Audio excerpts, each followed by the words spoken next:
वादी कश्मीर में मजमूई तौर पर हालात पुरसुकून हैं। धीरे धीरे मामूलाती जिंदगी पटरी पर लौट रहे हैं। पोस्टपेड मोबाइल सर्विसेज के बहाल होने का आज दूसरा दिन है। हालांकि इंटरनेट अभी भी बंद है, वहीं सड़कों पर निजी गाड़ियों की आमदोरफ्त देखी जा रही है, लेकिन पब्लिक ट्रांसपोर्ट सड़कों से गायब है। दूसरी तरफ वादी कश्मीर के कुछ मकामात पर दफा 144 अभी भी नाफिज है।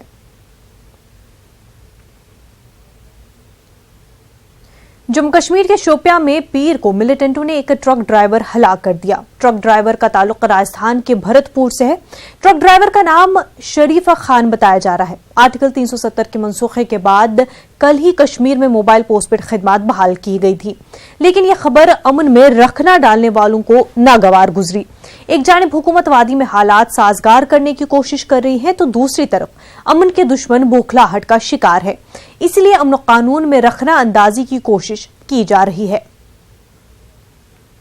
जम्मू कश्मीर से हमारे एडिटर मनोज कौल इस वक्त हमारे साथ जुड़ चुके हैं। मनोज, आपसे जानना चाहेंगे, कल ही पोस्टपेड सर्विसेज जो है वादी में बहाल कर दी गई और इस तरह का वाकया शोपियां में पेश आया।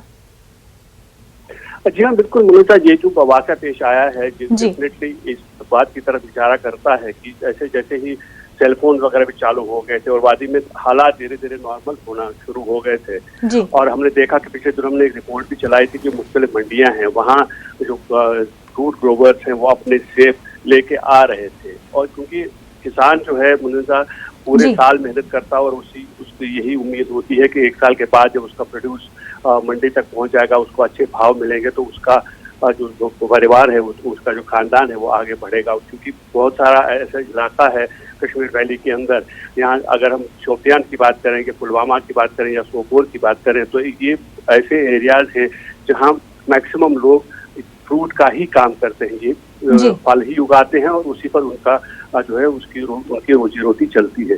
लेकिन जिस तरह से कल ये वाक़या पेश आया है, तो जाहिर है कि कुछ ऐसे लोग जरूर मौजूद हैं जो ये नहीं चाहते हैं किसानों का भला हो, जो ये नहीं चाहते हैं कि जो कारोबार हो, जो मामूल की जिंदगी पटरी पर लौटने लगी है वो पूरी तरह से मामूल पर आ जाए।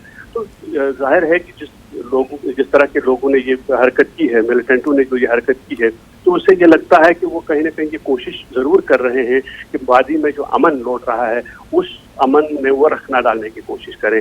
हालांकि हमने देखा कि जब ये हादसा पेश आया तो उसके बाद से जो पूरा इलाका है शोपियान का, वहाँ खौफ दहशत का माहौल है। ना सिर्फ जो ट्रक ड्राइवर्स वहाँ बाकी रियासतों से आए थे या मकामी जो ट्रक ड्राइवर्स हैं या मालिकान हैं, ना सिर्फ वो परेशान हैं, ना सिर्फ वो खौफजदा हैं, बल्कि जो मालिकान बागात हैं वो बहुत परेशान है, वो बहुत खौफजदा हैं। क्योंकि एक ऐसा ये वाक़या पेश आया है जिसमें एक तो वो जो मासूम ड्राइवर था उसकी हलाकत की गई और उस ट्रक को भी आग लगा दी, पूरा प्रोड्यूस जला दिया गया। तो ये एक इंसानियत सोच हरकत है जिससे वहाँ के जो लोग हैं, खासतौर पे साउथ कश्मीर के लोग, उन्हें एक डर और एक खौफ का जो है उस तरह के माहौल में रह। बिल्कुल मनोज, और एक तरफ जहां सरकार कोशिश कर रही है कि हालात जो वादी में है वो फिर से मामूल पर आ जाए, और दूसरी तरफ इस तरह के जो वाकयात है वो फिर से वादी को वापस ही पिछले दौर में लेके जा रही है, फिर से जो पुरसुकून माहौल है वादी का उसको खराब कर रही है। ऐसे में जो कोशिश हो रही थी कि ट्रेडर्स है, जो बिजनेस सेक्टर है, जो नुकसान हुआ है, अब उसकी किसी तरह भरपाई हो, धीरे धीरे वो पटरी पर लौट आए, लेकिन उसमें भी रखना डालने की कोशिश हो रही है।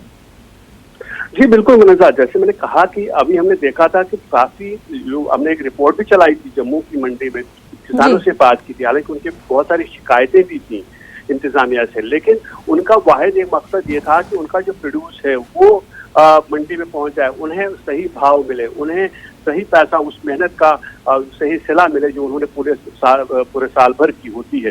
लेकिन जिस तरह से आज ये वाक़या पेश आया, हालांकि मनोजा मैं आपको बताऊं कि कुछ दिन पहले अनंतनाग में भी इस तरह का वाक़या पेश आया था, जिसमें एक जो फ्रूट ग्रोवर है उसके पास जो पैकिंग के लिए सेब की पैकिंग के लिए जो डिब्बे वगैरह जो इससे लाए थे उनको जला दिया था।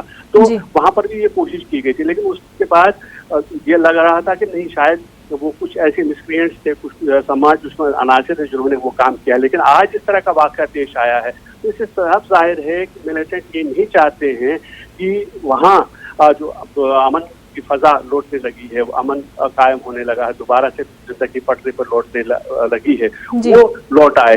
तो बिल्कुल ये जिस तरह से क्लेम किया जाता है बार बार कि वो लोगों के लिए ऐसा काम करते हैं, लेकिन अगर वो आम लोगों के लिए ही इस तरह के हालात पैदा करें जहाँ आम लोग खौफजदा हों, जहाँ आम लोग डरे हों, सहम जाएं, उस तरह की कार्रवाई की जाए, तो ऐसे में ये सवाल उठना जरूरी है कि आम लोगों के जहनों में कि अगर मिलिटेंटों ने इस तरह का काम किया है तो इससे किसका फायदा है और ये सब काम क्यों किए जा रहे हैं, इस तरह की हरकत क्यों की जा रही है जिससे आम लोगों में डर और खौफ फैलता है। बिल्कुल मनोज, बेहद शुक्रिया आपका।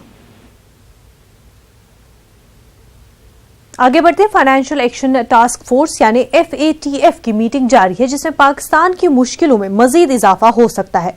जरा के मुताबिक पाकिस्तान को डार्क ग्रे लिस्ट में रखा जा सकता है। आपको बता दें कि ग्रे और ब्लैक लिस्ट के दरमियान डार्क ग्रे का भी एक जुमरा है। अगर ऐसा होता है तो पाकिस्तान के लिए ये वार्निंग होगी कि आखिरी मौका है कि वो सुधर जाए, वरना उसे ब्लैक लिस्ट में डाल दिया जाएगा। बता दें कि पाकिस्तान ग्रे लिस्ट में पहले से है और वो इससे बाहर निकलने की काफी कोशिश में है। वाज़ेह रहे कि इतवार से शुरू हुए FATF का इजलास 18 अक्टूबर तक चलेगा।